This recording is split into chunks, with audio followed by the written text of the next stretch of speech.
प्रातः क्लास चल रहा था भिलाई में 10 फरवरी 1967 की वाणी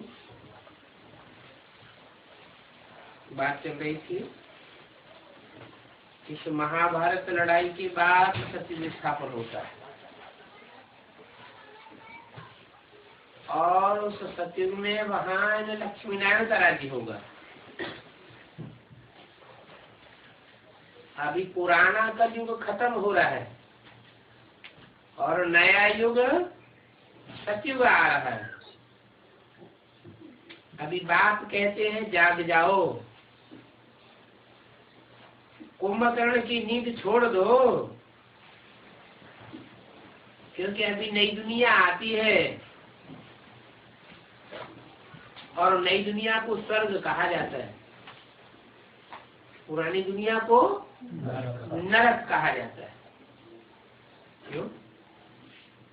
नई दुनिया को स्वर्ग क्यों कहा जाता है? दुख नहीं है? दुख नहीं होता नहीं, इसलिए कहा जाता है कि उसका अर्थ ही है स्वर्ग। कहाँ गया? स्व स्थिति में ग माना गया। कहाँ गया?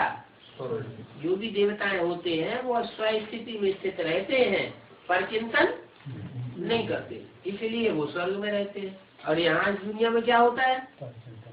स्वचिंतन नहीं करते हैं और पर चिंतन ये क्या कर रहा है, ये क्या कर रहा है, यहाँ ऐसे कैसे हो रहा है, इसने ऐसे कैसे कहा, उसने ऐसे कैसे कहा, मैंने पर चिंतन ज्यादा होता है, इसलिए नरक है। तो पर चिंतन से पतन नरक और स्वचिंतन से उन्नति स्वर्ग।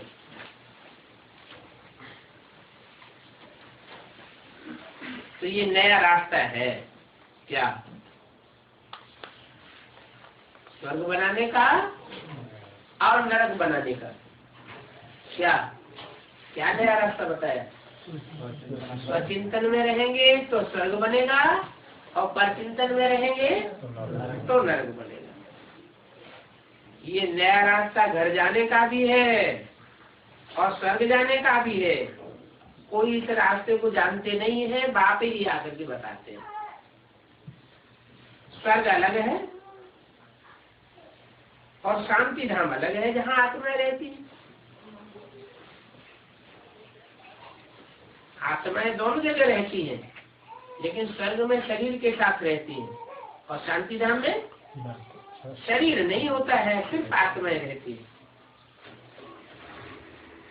तो शांति धाम अलग है, सुख धाम अलग है। अभी बाप कहते हैं जाग जाओ, तुम रावण राज्य में पतित हो गए हो।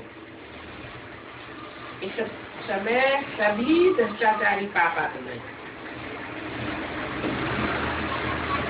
एक भी पवित्र आत्मा नहीं हो सकती। कहाँ? इस नरक की दुनिया में एक भी पवित्र आत्मा नहीं हो सकती। पुण्य आत्मा नहीं कहेंगे, भले मनुष्य दान पुण्य करते हैं, लेकिन पुण्य आत्मा तो भी नहीं है। क्यों? पुण्य करते हैं तो पुण्य आत्मा हुए ना, पाप करते हो तो पाप आत्मा हुए। तो पुण्य करने वाले जो है वो पुण्य आत्मा क्यों नहीं कहेंगे? अभी जो पुण्य करते हैं, दान करते हैं, वो पुण्य आत्मा क्यों नहीं है? सूक्ष्म धन का दान करते हैं। अच्छा, क्या स्थूल करें क्या सूक्ष्म करें, लेकिन पुण्य तो करते हैं ना, दान तो करते हैं ना, तो उनको पुण्यात्मा क्यों नहीं कहेंगे? पाप को नहीं कहेंगे। नहीं, पुण्यात्मा इसलिए नहीं कहेंगे कि वो जिसको देते हैं वो पापी होता है या पुण्यात्मा होता है। इस दुनिया में सब पापाचारी है, तो पापियों को ध्यान देंगे तो उसका बोझ देने वाले के ऊपर भी चढ़ जाता है। इसलिए पुण्यात्मा इस दुनिया में कोई नहीं है।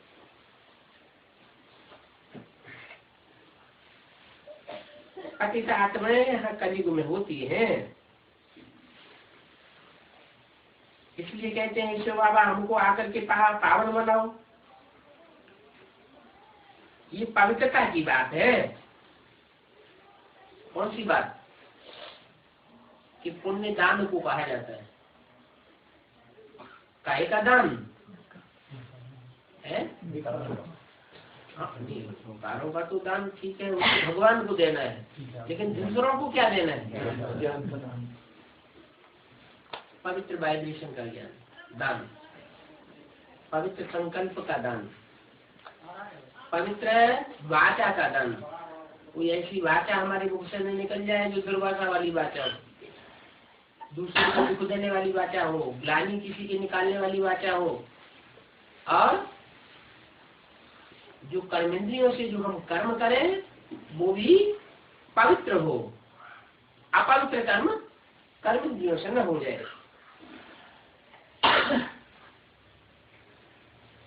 तो ये पवित्रता की बात है। इस समय बाप आकर के तुमको अविनाशी ज्ञान रत्नों का दान देते हैं। इस समय इस संगम युग में, कलयुग के अंत में और सतयुग के आदि में बाप ही आकर के तुमको अविनाशी ज्ञान रत्नों का दान देते हैं। और ऐसा दान कोई कर ही नहीं सकती। किसी बात है ही नहीं सच्चाई का ज्ञान। कहते हैं तुम भी औरों को दान देते हो। अगर देते रहेंगे तो 5 विकारों का धर्म छूट जाएगा। 5 विकारों का दान दो तो दुख का ग्रहण छूट जाएगा। कोई पूछते हैं, बाप भी पूछते हैं, बाप पूछते हैं तुम हेवनली गॉडफादर के बच्चे बने हो तो हेवन में होने चाहिए, नरक में क्यों बैठे हो? अरे करोड़पति का बच्चा होगा तो पैसे करने के लिए मोहताज होगा क्या? नहीं होना चाहिए ना। इसका मतलब क्या हुआ है? विकारों का दान अभी नहीं दिया है। दुख का ग्रहण छूट जाएगा अगर 5 विकारों का दान दे देंगे। पवित्र बन के सुखधाम चले जाएंगे। क्या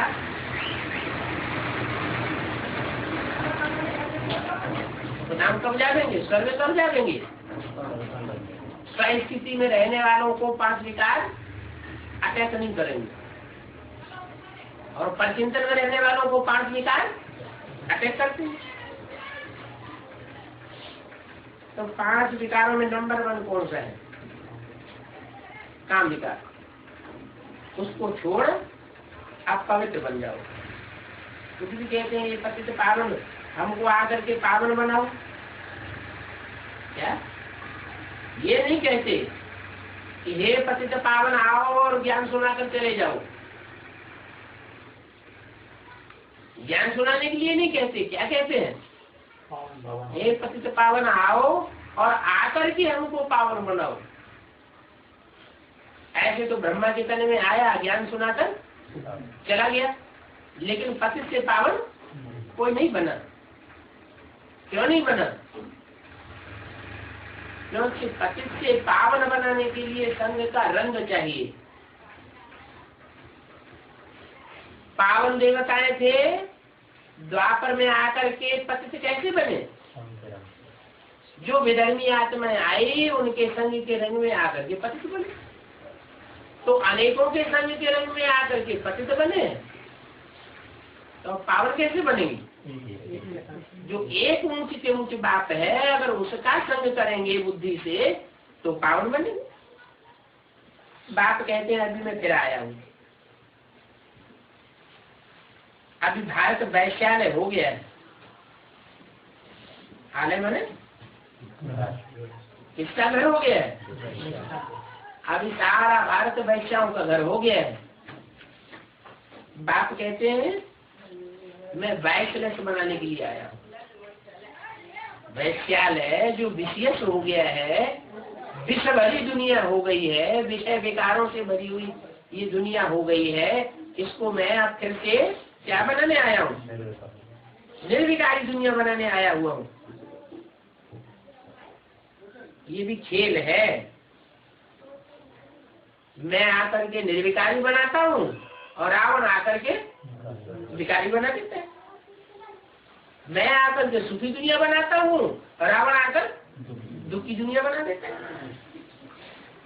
भारत के लिए खेल है। बाप भी भारत में ही आकर के साधारण तन में प्रवेश करते हैं।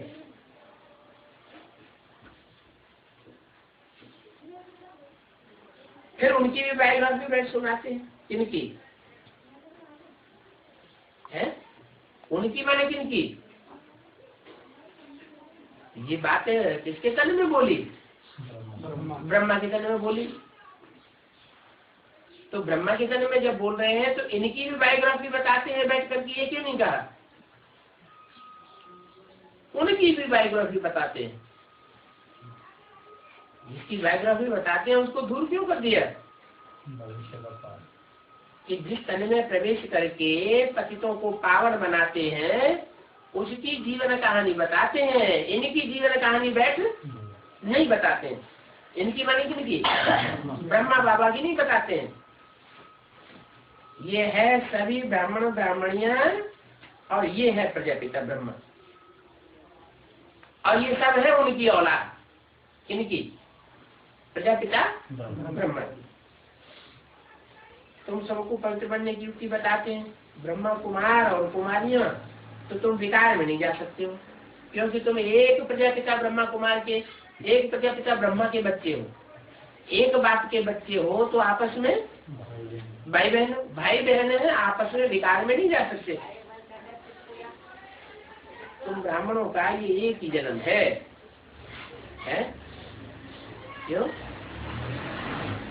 ब्राह्मणों का एक ही जन्म है। तो तुम ब्राह्मण दो दो तीन तीन जन्म नहीं लेते हैं? लेते हैं नहीं लेते हैं? संगम युग 100 साल का होता है। उस 100 साल के संगम युग में कोई ब्राह्मण 2-3 जन्म लेते हैं या नहीं लेते हैं? लेते हैं। फिर एक ही जन्म क्यों बताया? नहीं, पक्के ब्राह्मण जो बनते हैं, जो ब्राह्मण तो देवता कहे जाते हैं, वो जन्म सिर्फ एक ही है। देवता वर्ण में तुम 21 जन्म लेते हो। क्या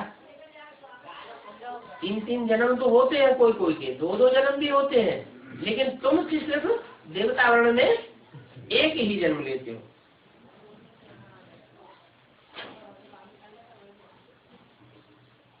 क्या 21 जन्म लेते हो देवता वर्ण में? वैश्य शूद्र वर्ण में 63 जन्म लेते हो। ब्राह्मण वर्ण का सिर्फ ये एक अंतिम जन्म है जिसमें पवित्र बनना है। बाप कहते हैं पवित्र बनो और बाप को याद करो, अथवा तो यूँ कहो कि योग बल से विक्रम भस्म करो। यही एक अंतिम जन्म पवित्र बनना है। सचिव में तो कोई पतित होता ही नहीं है। अभी अंतिम जन्म में तुम पावन बनेंगे तो 21 जन्म पावन ही बने रहेंगे। फिर तो पतित 21 जन्म तक नहीं बनेंगे। पावन थे, अभी पतित बने हो, पतित हो तब तो बुलाते हो ना। है जो बुलाते हैं, आह्वान करते हैं, उससे क्या साबित होता है कि पतित है। अच्छा, वहां माउंट आबू गुलजार गादी में बुलाते हैं या बुला बुलाई आ जाते हैं? तो उससे क्या साबित हुआ? पतित है। अच्छा, वहां की बात छोड़ दो, यहाँ एडवांस पार्टी में बुलाते हैं या नहीं बुलाते हैं?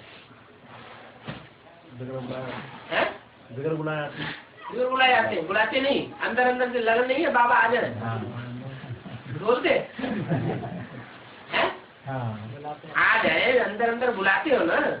बुलाते हो, इसका मतलब पतित हुए या पावन हुए? जो देवता पावन बन जाते हैं उनको बुलाने की दरकार नहीं रहती। अब ये पतित बनाया किसने? रावण की आसुरी मत ने तुमको पतित बनाया। साधु संत आदि जो भी मत देते हैं उसको आसुरी मत कहा जाता है। क्या रावण ने तुमको पतित बनाया है? किसकी मत ने पतित बनाया? रावण की मत ने तुमको पतित बनाया, आसुरी मत ने। फिर रावण किसको साबित कर दिया है? अभी बोला रावण की आसुरी मत ने तुमको पतित बनाया है। ये साधु संत आदि जो भी है वो सब पतित मत देते हैं, उस मत को आसुरी मत कहा जाता है। तो साधु संत महात्मा क्या हो गए? रावण का रूप हो गए। अगर उनके सामने ये बात बोले कि तुम रावण के रूप हो, बाबा ने तुमको रावण का रूप बताया, तो वो तो नाराज हो जाएंगे। फिर क्या करेंगे?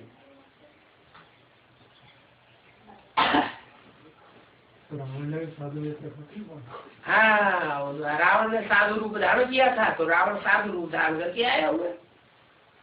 साधु का रूप धारण करता है और कहता है कि शिवो हम भगवान के रूप हैं, भगवान सर्वव्यापी है। ये है रावण का सबकी भ्रष्ट मत है, इसलिए उनको भ्रष्टाचारी देवताओं को श्रेष्ठाचारी कहा जाता है। तो ये है नया रास्ता। क्या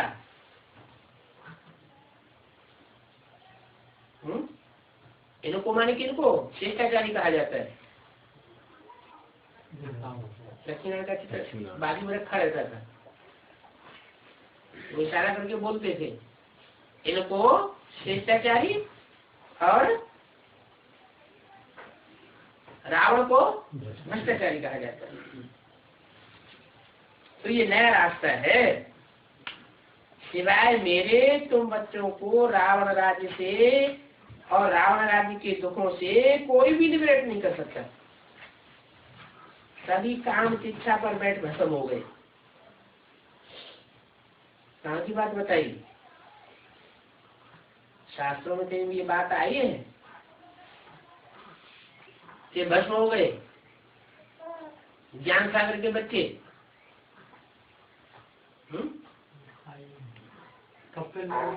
हाँ, कहते हैं राजा सगर के वो 60,000 पुरखे थे, वो सब भस्म हो गए।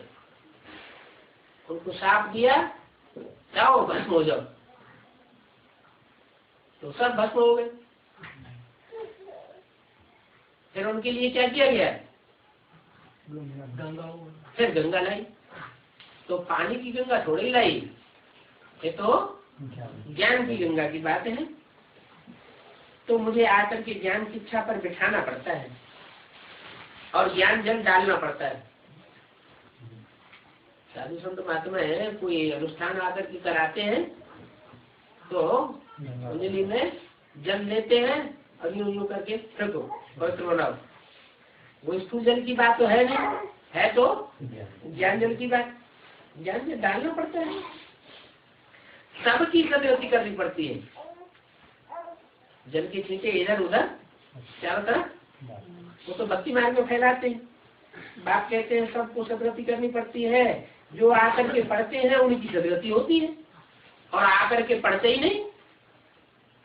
भगवान आकर के जो सदगति का ज्ञान देते हैं, उस ज्ञान को जो आकर के पढ़ते ही नहीं, उनकी सदगति होती भी नहीं। और जिनकी सदगति होती नहीं है वो पतित पावन सीताराम कह के बुलाते भी नहीं। बुलाते भी कौन है? जो पतित बनते हैं और पतित बनने के बाद पतित पावन सीताराम को बार बार बुलाते हैं, उन्हीं की सदगति होती है। जो नहीं बुलाते हैं वो है विदेशी।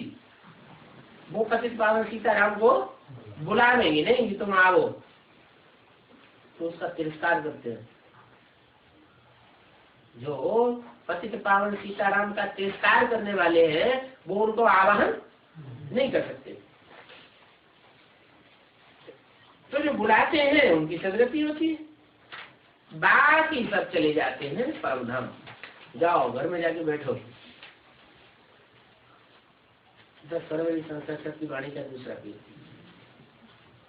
सत्युग में सिर्फ देवी देवताएं होती हैं। उनको ही सदगति मिलती है। बाकी सब मुक्ति धाम में जाकर के बैठते हैं। माने सदगति किनको मिलती है? कितनों को मिलती है? जो पक्के देवी देवताएं बनते हैं, 16 कला संपूर्ण सर्वगुण संपन्न 9 लाख, उनको सदगति मिलती है और बाकी सबको मुक्ति मिलती है। माने कुछ न कुछ दुर्गति भी मिलती है। अगर एक जन्म किसी का कम हो गया, 83 जन्म मिले सतयुग में तो आवेगा, तो एक जन्म की दुर्गति हो गई। 5000 वर्ष पहले इन देवी देवताओं का राज्य था, लाखों वर्ष की तो बात ही नहीं है। ये तो शास्त्रों में गपोड़े लगाए दिए हैं। अब बाप कहते हैं मीठे मीठे बच्चों, मुझ बाप को याद करो। ये मन मना भवाक्षर इसीलिए प्रसिद्ध है, इसलिए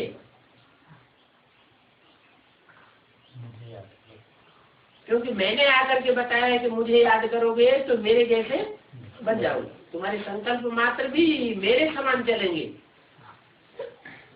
भगवान वास, अब भगवान उन्होंने कृष्ण का नाम डाल दिया। कृष्ण भगवान हो नहीं सकता। क्यों? कृष्ण भगवान क्यों नहीं हो सकता? क्योंकि भगवान तो आकर के राजयोग सिखाते हैं। कृष्ण तो बच्चे का नाम है, बच्चा बुद्धि है। जो बच्चा बुद्धि है वो राजयोग कैसे सिखाएगा? जिस योग में राज भरा हुआ है वो राजयोग बच्चा बुद्धि नहीं सिखा सकता।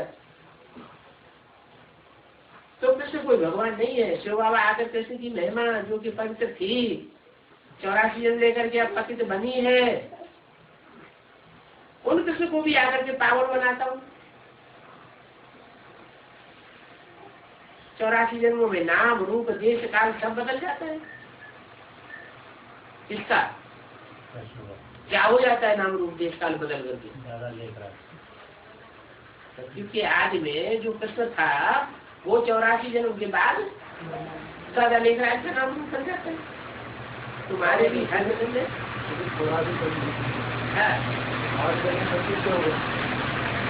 8 जन्म सत्य के हुए। तो 84 में तो की बात कर रहे हैं आप?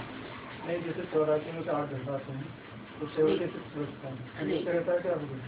नहीं, आप किस आत्मा की बात कर रहे हैं? 84 जन्म लेने के लिए आप किस आत्मा की बात कर रहे हैं? सत्युग के 8 जन्म लेने के लिए किस आत्मा की बात कर रहे हैं? कोई भी आत्मा। हाँ, सत्युग के 8 जन्म।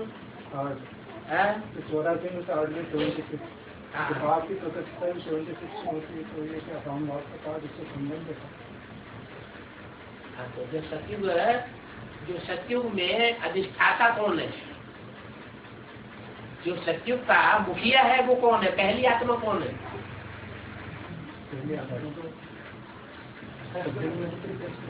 जब सत्युग का जो सीन दिखाया जाता है, त्रेता का सीन दिखाया जाता है, उसमें चित्र किसका छपा हुआ है? राधा कृष्ण का छपा हुआ है। तो राधा कृष्ण जो है वो सत्युग के अधिष्ठाता है। बाप आकर बच्चे को राज्य देते हैं, सत्युग का, नई दुनिया का। तो जो सत्युग का राज्य बाप आकर के देते हैं, वो सत्युग की शूटिंग भी कौन करता होगा? किसके द्वारा कराते होंगे? कृष्ण वाली आत्मा के द्वारा सत्युग की शूटिंग होती है। वो तो देवता ही आत्मा है। मैं न देवता बनता हूँ और न मैं शूद्र बनता हूँ, न ब्राह्मण बनता हूँ। शिव बाबा का पाठ नहीं है। तो सत्युग की स्थापना का जो कार्य है या शूटिंग का कार्य है वो कृष्ण की रहबरी में पूरा होता है, और वो है 40 साल। 40 साल पूरे हुए तो सन 76 आ जाते हैं। तो ये तो बिल्कुल ठीक है। 8 जन्म जब निकल जाते हैं तो सन 76 आता है। सन 76 जब शुरू होता है तो जैसे कि त्रेता युग की शूटिंग शुरू हो जाती है। भगवान वाच, भगवान कोई कृष्ण नहीं है। शिव बाबा आकर कृष्ण की आत्मा को पवित्र बनाते हैं, जो 84 जन्म लेकर के पतित बनी है। उनकी भी आत्मा पवित्र बनती है ना, क्योंकि उनका नाम रूप देश काल सब बदल जाता है। तुम्हारे भी हर जन्म में फीचर्स बदलते जाते हैं। आत्मा एक शरीर छोड़ दूसरा लेती है, कभी स्त्री बनती है, कभी पुरुष बन जाती है। ये ड्रामा प्लान अनुसार नूद है स्त्री पुरुष बनने की। क्या नूद है? एक जन्म स्त्री एक जन्म पुरुष। जाति से जाति 2 जन्म स्त्री या 2 जन्म पुरुष मिल सकते हैं, इससे ज्यादा तब्दीली नहीं हो सकती। किसी के अंदर मान लो पुरुष जन्म दृष्टि के संस्कार ज्यादा रह गए तो अगले जन्म में भी जाकर के पुरुष बन सकता है। स्त्री बच्ची के संस्कार ज्यादा रह गए तो अगले जन्म में भी स्त्री बन सकता है। ये स्त्री पुरुष बनता क्यों है? याद में शरीर छोड़ देंगे, काम विकार प्रधान होता है हर प्राणी मात्र में। काम विकार प्रधान ऐसे नहीं मनुष्य मात्र में ही, जो भी प्राणी मात्र है उन सब में काम विकार प्रधान है। तो काम विकार की प्रधानता होने के कारण अंत समय में उन्हें वही याद आता है जो सारा जीवन याद किया। काम विकार की प्रधानता के कारण स्त्री पुरुष को याद करती है, पुरुष स्त्री के चोले को याद करता है, सारा जीवन याद आता है। तो अंततः सुगते हो जाती है। पुरुष को स्त्री याद आ जाती है, स्त्री को पुरुष याद आ जाता है। पुरुष को स्त्री याद आवेगी तो उसको स्त्री का जन्म मिल जाता है, और स्त्री को पुरुष याद आ जाता है तो उसको पुरुष का जन्म मिल जाता है। ऐसे ही बाबा पशु पक्षियों में भी ऐसे ही, पशु पक्षी में भी ऐसा ही होता है, लिंग परिवर्तन होता है। तो कभी स्त्री कभी पुरुष बन जाते हैं। ये ड्रामा प्लान अनुसार रूप है, एक जन्म न मिले दूसरे के, फिर तुम्हारा यही जन्म रिपीट होगा तो फिर एक्यूरेट यही फीचर्स होंगे। ये ड्रामा अनादि बना बनाया है। क्या इतनी वंडरफुल बात कि इस 2006 में हमारा यही फीचर होगा, यही चेहरा होगा, दूसरा चेहरा अगले कल्प में नहीं होगा। और कल्प कल्पांतर है, 2006 में मार्च में ऐसा ही चेहरा होगा। ऐसे ही बैठे ऐसे बैठे ऐसे क्यों होता है? ऐसा इसलिए होता है कि दुनिया के जो भी तत्व हैं, 5 तत्व, वो 5 तत्व का भी अपना अपना साइकिल है। जैसे हमारी आत्मा 84 के चक्कर में चक्कर लगाती हुई आती है, ऐसे ही ये जो अणु है उस अणु का भी एक चक्र है। पृथ्वी जल वायु अग्नि आकाश इनका का भी चक्कर है। तो जो जिस चक्कर में जिस स्थान पर पहुंचता है, जिस समय की सुई पे पहुंचता है, उसको वैसा ही रूप 5000 वर्ष पहले वाला धारण करना पड़ता है। ये बदल नहीं सकता। जो जो शरीर 84 जन्मों में मिले हैं वो ही फिर अगले कल्प में मिलेंगे।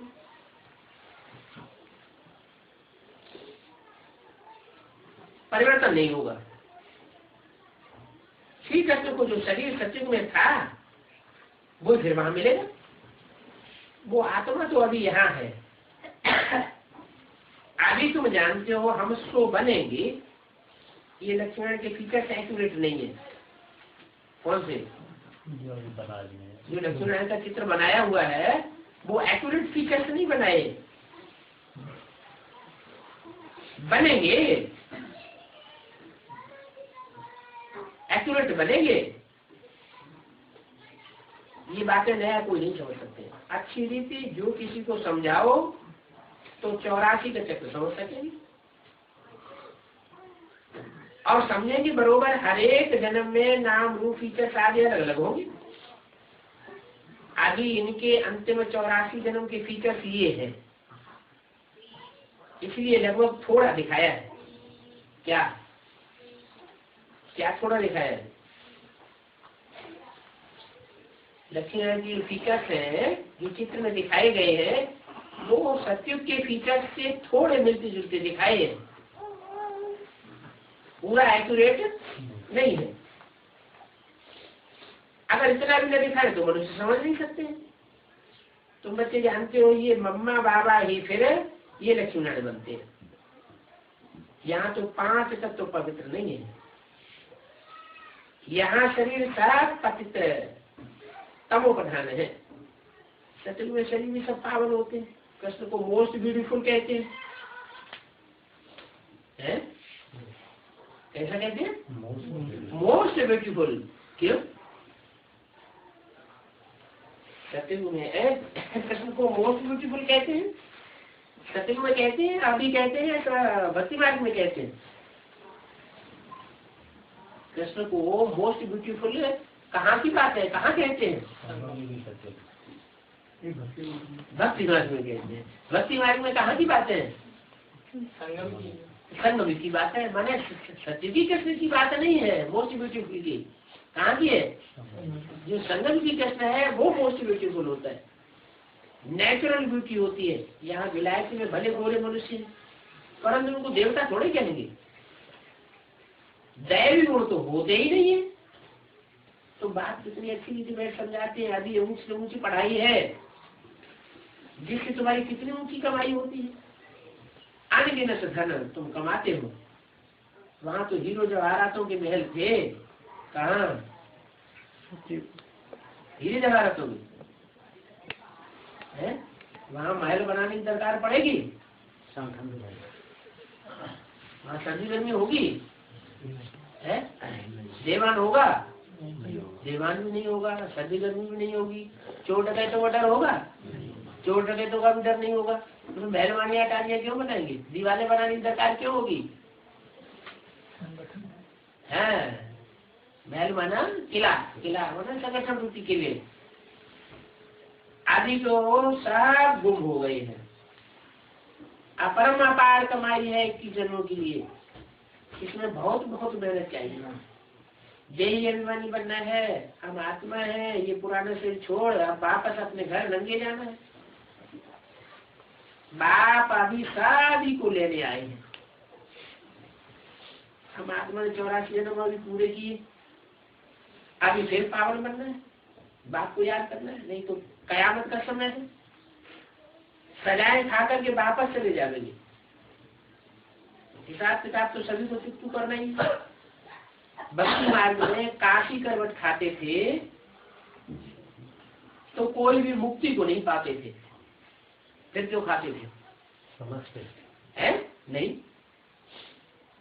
ये थोड़ी सोचते थे काशी करवट खाने से मुक्ति हो जाएगी।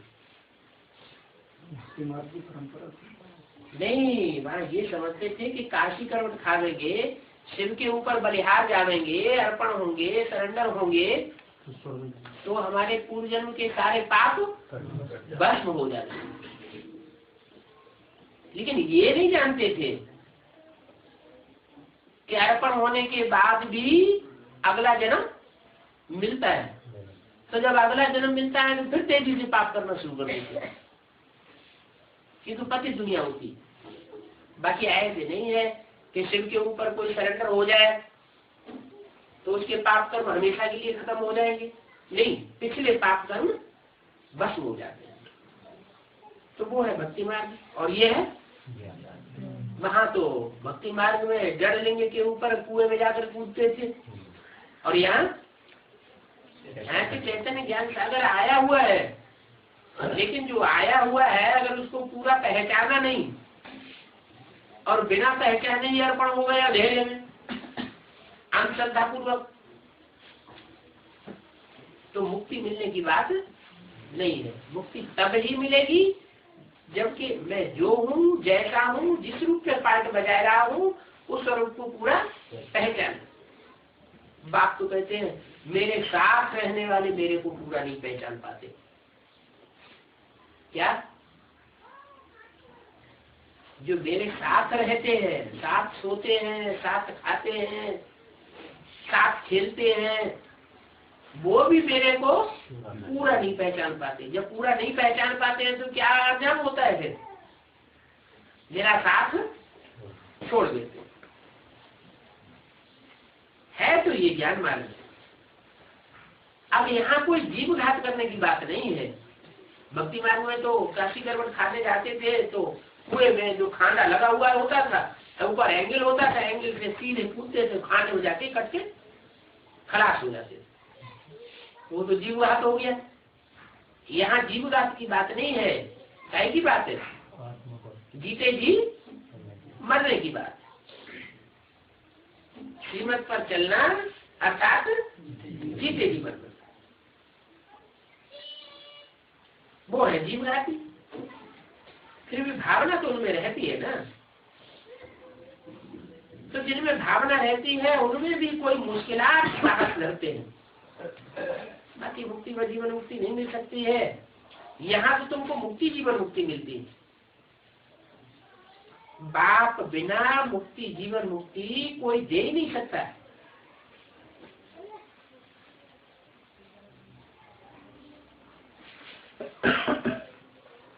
अब परम धाम में तो आत्मा रहती है और यहाँ इस सृष्टि पर तुम सब देहाभिमानी होकर रहते हो, तो फिर वापस कैसे जाओगे? बाप ही आगे से रास्ता बताते कि जो देहाभिमानी है वो आत्माभिमानी कैसे बने। आकर के आत्मा का परिचय देते हैं। बिगर आत्मा का परिचय जाने तुम आत्माभिमानी बनेंगे भी कैसे? शायद किसी के वापस ले जाऊंगा। सच में बहुत थोड़े मनुष्य होते हैं। अब ये भी हम जानते हैं कि आत्मा तो कभी विनाश होती नहीं है। आत्मा तो विनाशी है और ये शरीर तो विनाशी है। सत्युग में आयु भी बड़ी होती है। क्यों? वहाँ शरीर जल्दी विनाश क्यों नहीं होता? हाँ, सत्युग में शरीर विनाश को इसलिए नहीं जल्दी पाता है कि वहाँ आत्म की स्थिति की परसेंटेज ज्यादा होती है और यहाँ इस दुनिया में देहभान की परसेंटेज ज्यादा हो जाती है, इसलिए शरीर की एवरेज एज घट जाती है। और वहाँ दुख की भी बात नहीं होती। जितना जितना आत्माभिमानी स्टेज उतना उतना सुख की स्टेज, और जितना जितना देहभान की स्टेज उतना उतना वहाँ तो दुख की बात ही नहीं। एक शरीर छोड़ दूसरा ले लेते हैं, जैसे सर्प का मिसाल है। एक खल छोड़ी दूसरी लेते हैं। सर्प जो खल छोड़ता है उसको कोई मरना नहीं कहा जाता है। क्या? वो सिर्फ एक खल छोड़ता है और दूसरी लेता है। तो जो सर्प का मिसाल है वो सतयुग का मिसाल है या संगम युग का मिसाल है? संगम युग में होगा ऐसा। कैसा? कि हम अपने शरीर को कंचन बनाए लेंगे। ये शरीर छोड़ेंगे नहीं, शरीर रहेगा, लेकिन ये खल मांस मज्जा हड्डी सब सारी बदल जाएगी। माने 5 तत्व ही चेंज हो जाएंगे। शरीर के 5 तत्व चेंज हो जाएंगे। 36 हो जाएंगे। 36 हो जाएंगे। 36 तक उससे पहले नहीं होंगे। 36 तक तो दुनिया की आबादी होगी 9 लाख 16,108। वो 16,108 है, एक साथ पैदा हो जाएंगे क्या? कि पहले से ही होना शुरू होंगे? पहले से ही होंगे। तो इसका मतलब कि कंचन काया पहले से ही बनना शुरू होगी। 2018 शुरुआत हो जाएगी। तो जब राधा कृष्ण का जन्म होगा तो पहला ही शुरू हुआ। जन्म तभी होगा जबकि जन्म देने वालों की कंचन काया बनी हुई हो। खुद की कंचन काया नहीं बनी होगी तो बच्चों का जन्म कैसे देंगे? निर्विकारी बच्चों का जन्म किससे होगा? विकारी शरीर से। विकारी शरीर के 5 तत्वों से नहीं।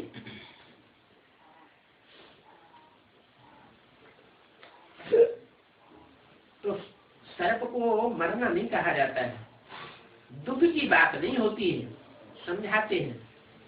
अभी समय पूरा हुआ, एक शरीर छोड़ दूसरा ले लेते हैं। ये अभ्यास यहाँ डालना है। क्या है? माना अभ्यास यहाँ है। कौन सा अभ्यास? ये देहभान छोड़ना और आत्माभिमानी बनना, ये अभ्यास यहाँ डालना है। हम आत्मा हैं। अभी हमको घर वापस जाना, नई दुनिया में आवेंगे, नया खेल मिलेगा। दिन प्रतिदिन कला कम होती जाती है। कब? जब नई दुनिया की शुरुआत होती है तो दिन प्रतिदिन कलाएं कम होती जाएंगी। बाबा जी कला का अर्थ क्या है? आत्मा की पावर। अच्छा, आत्मा की पावर। जैसे 16 कला संपूर्ण चंद्रमा होता है, हाँ, तो उसकी रोशनी खोलो। बढ़ती जाती है या घटती जाती है? तो चंद्रमा की 16 कला कही जाती है, 16 दिन में 16 कला संपूर्ण बन जाता है। तो एक एक दिन में एक एक कला घटती है, एक एक दिन में एक एक कला बढ़ती है। तो ऐसे ही आत्मा की कला जो है हर जन्म में घटती जाती है। ब्रह्मा कुमारी आश्रम में जो चलने की कला, लिखने की कला, ऐसे 16 कला बता दी। लेकिन आत्मा की पावर की बात है, मेजरमेंट है कला, आत्मा की शक्ति की बात है। 16 कला माना 100% पावरफुल। पावरफुल। आत्मा पावरफुल हो जाती है, लंबी आयु वाली हो जाती है, जैसे सुंदर शरीरों वाली हो जाती है। जैसे 16 आने माने 1 रुपया। 16 आने माने 1 रुपया। 14 आने मतलब कम हो गया। कम हो गया।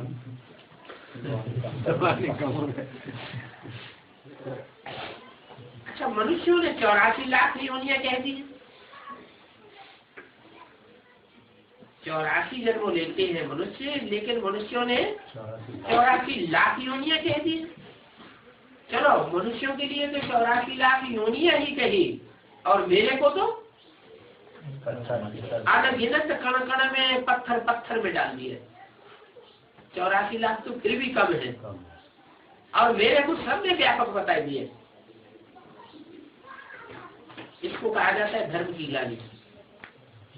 क्या जो धारणा करनी है वो नहीं की, क्या धारणा करनी है कि वो सुप्रीम सोल एक व्यापी है। उस एक व्यापी को कण कण में व्यापक बताई दिया।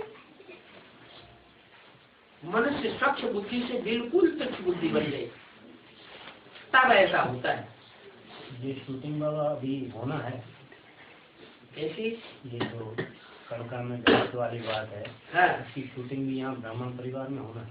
तो हर एक की बात अगर बैठ के मानने लगेगा तो सबके भगवान नहीं हो गए जो अभी चल रहा है। हाँ? इसको कहा जाता है धर्म की ग्लानि। मनुष्य स्वच्छ बुद्धि से बिल्कुल तुच्छ बुद्धि बन जाते हैं। अभी बाप तुमको स्वच्छ बुद्धि बनाते हैं, स्वच्छ बनते हैं याद से। बाप कहते हैं अभी नवयुग आता है, उसकी निशानी है ये महाभारत लड़ाई। क्या नवयुग आने की निशानी क्या है? अगर महाभारत लड़ाई न हुई तो ये नई दुनिया नहीं आ सकती। Gateway to heaven is Mahabharata गृह युद्ध। कोई कहे हम नहीं लड़ेंगे, हम इस युद्ध में से पसार होने वाले नहीं हैं, हम खून खराबा अपना न होने देंगे और न दूसरों का करेंगे। तो बाप कहते हैं वो स्वर्ग में भी नहीं जाएंगे। ये गेट वे है महाभारत गृह युद्ध। ये सच्चाई के लिए झूठ से युद्ध करना लाजमी है। पांडवों को तो लड़ने का बाबा ने मना किया, लेकिन सच्चाई के लिए लड़ाई लड़ते हैं, बेहद की लड़ाई लड़ते हैं, हद की नहीं लड़ते। विकारों की लड़ाई लड़ते हैं, बाहुबल की लड़ाई नहीं लड़ते। तो ये तो है मुसलों वाली लड़ाई, जिसमें अनेक धर्म विनाश और एक धर्म की स्थापना होनी है।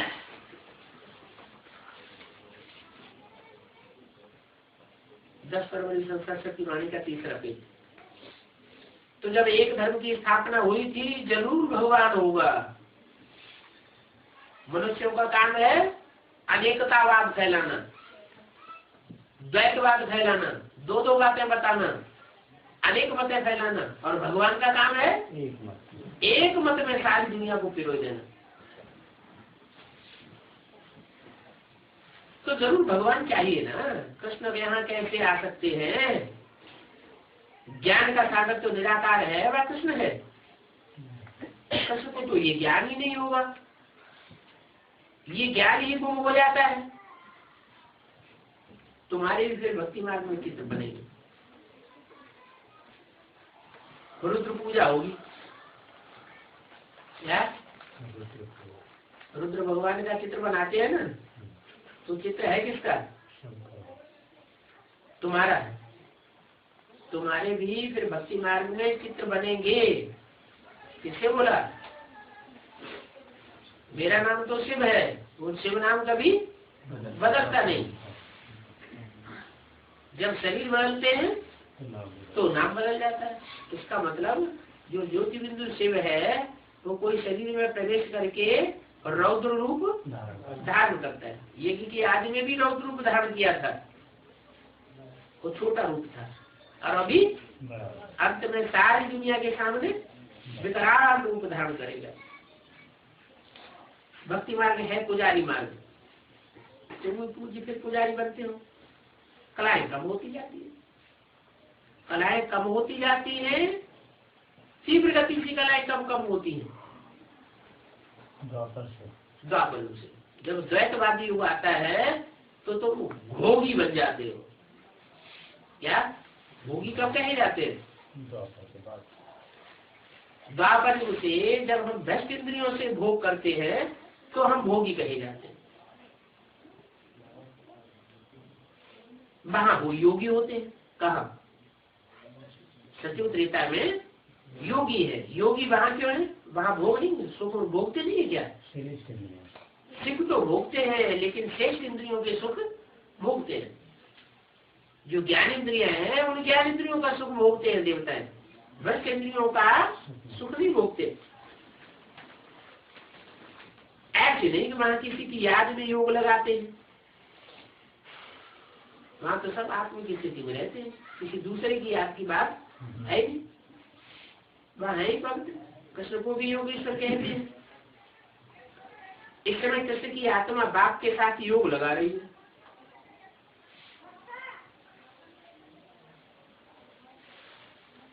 कृष्ण की आत्मा इस समय योगेश्वर है। सतयुग में योगेश्वर नहीं कहेंगे।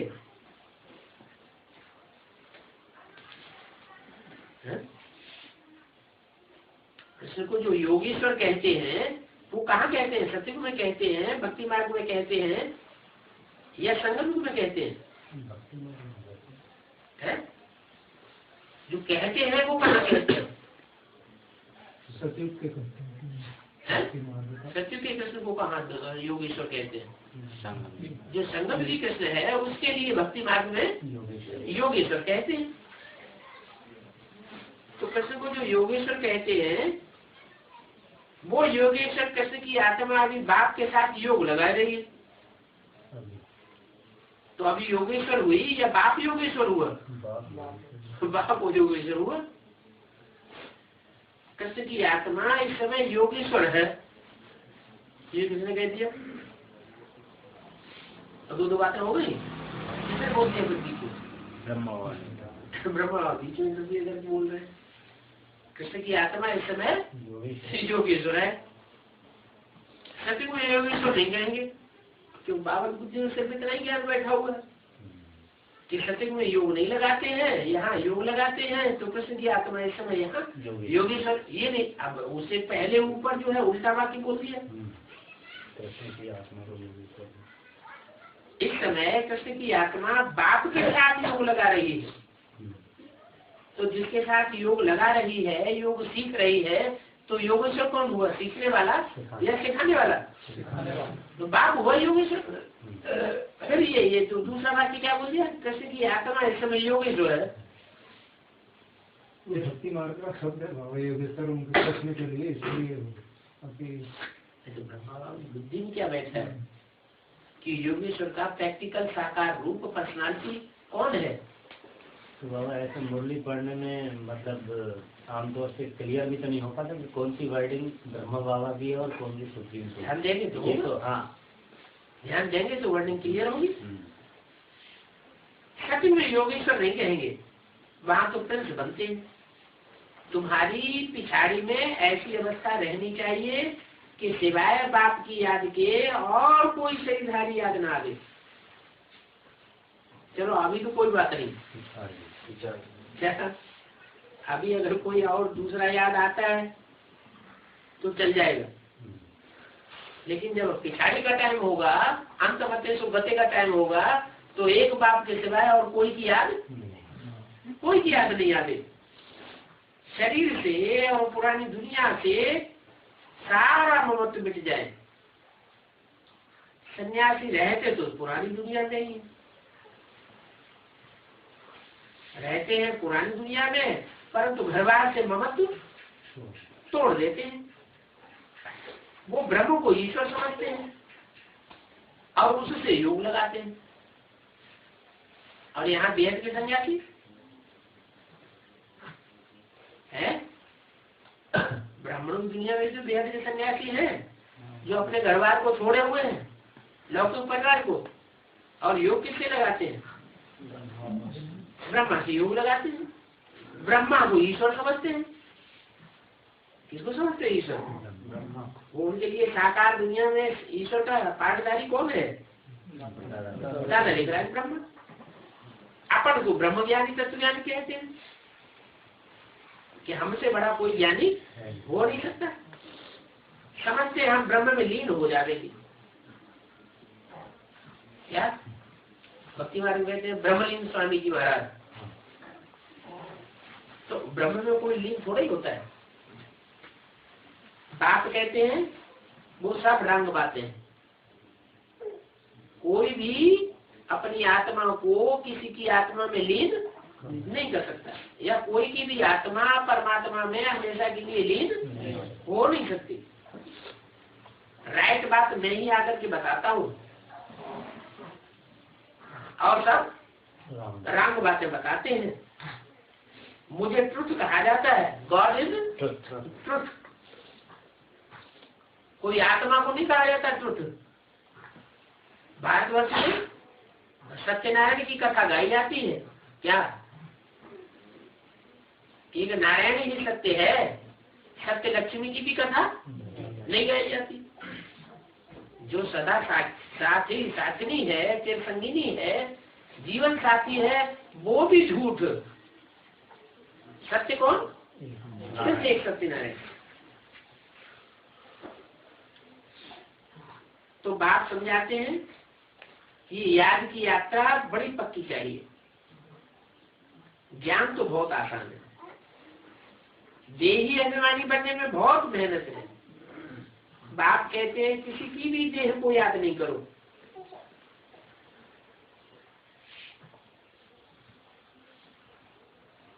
वो है भूतों की याद। क्या किसी की भी देह को याद न करो? अच्छा, तो शंकर जी की देह को याद करें या न करें?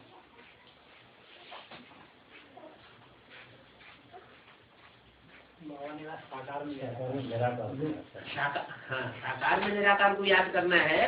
तो वो देह किसकी हुई है? बाप की हुई। बाबा को देख चुके हैं। हाँ, उस देह पर भी उनका कोई अधिकार नहीं है। वो देह किसकी हो गई? शिव बाप की हो गई। तो शिव बाप की जो चीज हो गई तो किसकी कही जाएगी? शिव बाप की कही जाएगी। तो शिव कृष्ण के स्वरूप में तो फिर देह की याद बनी रहेगी। कृष्ण तो भगवान है ही किसी रूप में निराकार को भी याद करते हैं, साकार के द्वारा। तो देह की याद तो सभी बनी रहेगी। लेकिन वो देह को किसने ग्रहण कर लिया है? इसकी जिम्मेवारी किसने ले ली? वो मुकर्रर किसने बनाई दी है? शिव ने मुकर्रर बना दिया। जब जिसने जिम्मेवारी ले ली तो सारी जिम्मेवारी उसकी। इसलिए भक्ति मार्ग में जो मूर्ति होती है, उस मूर्ति की भी चरण रज माथे से लगाते हैं। क्या सारे शरीर में निम्नतम होते हैं चरण, और उनकी ऊंचा होता है उत्तम अंग। तो चरण की जो धूल है वो भी माथे से लगाते हैं। माने अगर चरणों का भी संग मिल जाए तो भी अपने को धन्य समझते हैं। बाबा घर को याद करो, इसीलिए भी तो बोला है कि घर को याद करो। बाप का घर कौन सा है? सुप्रीम सोल का घर कौन सा है इस दुनिया में? जिसमें बैठा है, जिस मुकर्रर रथ में बैठता है वो उसका घर हो गया। तो घर तो पावन ही है और उसको अनुभव भी करते हैं। कोई फोन करते हैं तो कहते हम सब भूल गए। बहुत बातें हमने याद करके रखी थी, सारी बातें भूल गए। बाबा अचानक मिलते हैं तो कहते हैं सामने आने से सारी बात भूल जाती। तो क्यों भूल जाती है उनको, सबको क्यों नहीं भूल जाती है?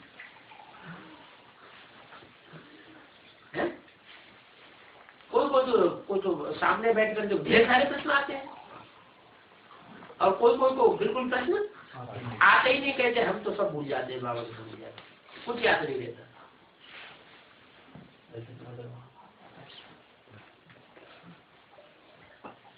कारण क्या हुआ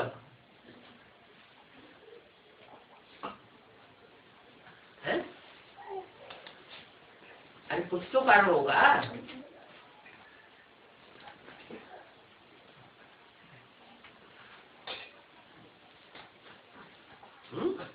है उसे वाप कर रखे नहीं। जो बच्चे बाप के ज्यादा नजदीक हैं पुरुषार्थ में, आत्मिक स्टेज के पुरुषार्थ में ज्यादा नजदीक होते हैं, उनको ये अनुभव होता है कि जैसे ही बाप नजदीक आता है, संग में आता है, सामने आता है, वो सारा सब कुछ भूल जाते हैं। कुमारिका दादी के जो पक्के फॉलोअर्स होंगे, कुमारिका दादी जब उनके सामने पहुंचेगी तो खुशी का पारावार उनका नहीं रहता, सब कुछ भूल जाते हैं। क्यों भूल जाते हैं?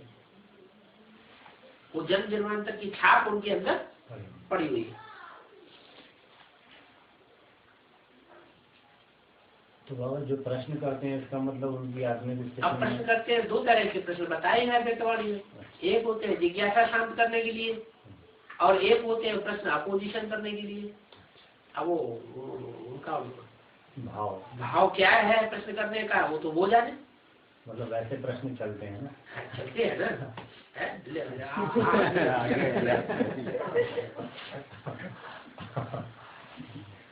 भाई लोग ऐसे प्रश्न नहीं कर पाते, इसलिए उनका कल्याण हो जाता है उसमें। जो प्रश्न नहीं कर पाते उनका कल्याण हो जाता है। जो प्रश्न नहीं कर पाते ना, तो उनको मदद कर दी ना, देती है, उनको मदद कर दी ना।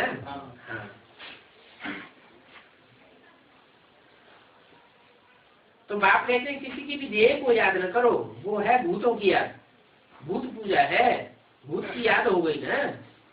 कहाँ भगवान और कहाँ भूत।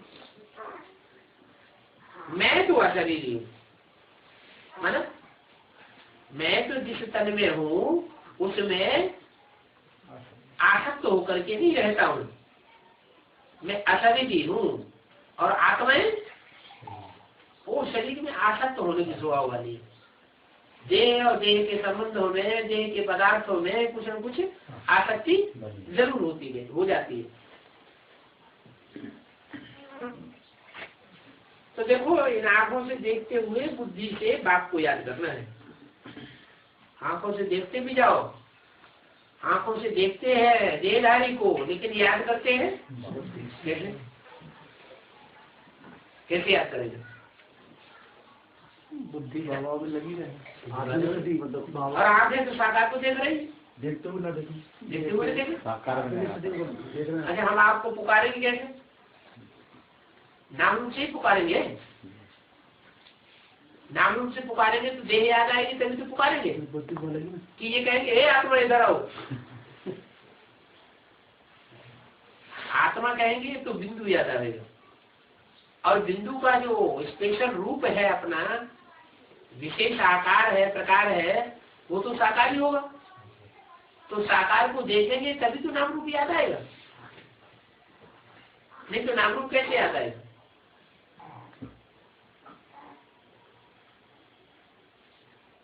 देखें, लेकिन देखते ही झट आत्मा याद आ जाए। क्या देखते हैं साकार शरीर को, लेकिन साकार शरीर देखते हुए भी क्या याद आ जाए? स्टार आत्मा याद आ जाए।